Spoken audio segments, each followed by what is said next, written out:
নমস্কার, আমি সুমন্ত। আপনাদের সকলকে মাতৃভাষা দিবসের শুভেচ্ছা এবং খবরের আজকে শুরুটাই করব এই মাতৃভাষা দিবসের একটি খবরকে কেন্দ্র করে। আপনাদের জানিয়ে রাখবো যে আজকেই এই আন্তর্জাতিক মাতৃভাষা যেমন সারা বিশ্ব জুড়ে পালন করা হচ্ছে, এই দিনের ইতিহাসের সঙ্গে জড়িয়ে আছে আমাদের পাশের দেশ বাংলাদেশের স্বপ্ন, তার জন্ম এবং অবশ্যই ঐতিহ্যের। কিন্তু সেই ইতিহাসে রয়েছে আত্মত্যাগ, নিরলস সংগ্রাম এবং হার না মানা মনোভাব। সারা দেশের সাথে খোয়াই জেলা তথ্য সংস্কৃতি দপ্তরের উদ্যোগে আন্তর্জাতিক মাতৃভাষা দিবস যথাযোগ্য মর্যাদায় পালন করা হলো খোয়াইতে। খোয়াই পুরাতন টাউন হলে আয়োজিত হয় ভাষা শহীদদের স্মরণে রেখে মহান মাতৃভাষা দিবস উদযাপন অনুষ্ঠান। এদিন এই কর্মসূচিতে উপস্থিত ছিলেন খোয়াই পৌর পরিষদের চেয়ারপারসন দেবাশিস নাথ শর্মা, তপশিলি জাতি welfare Khowai block chairman Samir Kumar Das, Khowai panchayat সমিতির ভাইস চেয়ারম্যান উত্তম অধিকারী সহ অন্যান্যরা। বিভিন্ন ঋষি ঋষির জন্মদিন আমরা পালন করি, কিন্তু 21শে ফেব্রুয়ারি আন্তর্জাতিক মাতৃভাষা দিবস।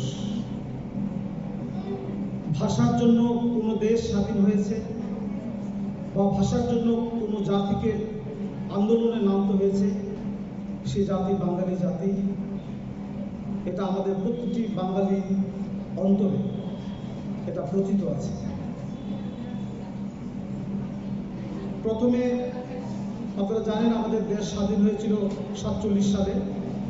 ভারত দুটা ভাগে বিভক্ত হয়েছে, পাকিস্তান এবং ভারত, হিন্দুস্তান। 47 সালে দেশ ভাগের পর পাকিস্তান সরকার সেখানে সমগ্র দেশে উর্দু ভাষা প্রচলিত করে এবং আমাদের বর্তমান অধুনা বাংলাদেশের বাঙালি জাতিরা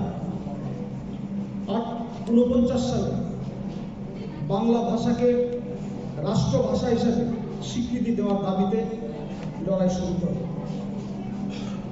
এই লড়াই 3 বছর চলে এবং 1952 সালের 21শে ফেব্রুয়ারি ঢাকা বিশ্ববিদ্যালয়ের ছাত্র সমাজ, জগন্নাথ বিশ্ববিদ্যালয়ের ছাত্র সমাজ এবং চাকরিজীবী থেকে শুরু করে বাঙালি জাতিরা রাস্তায় নামে ঢাকায় রাজপথে।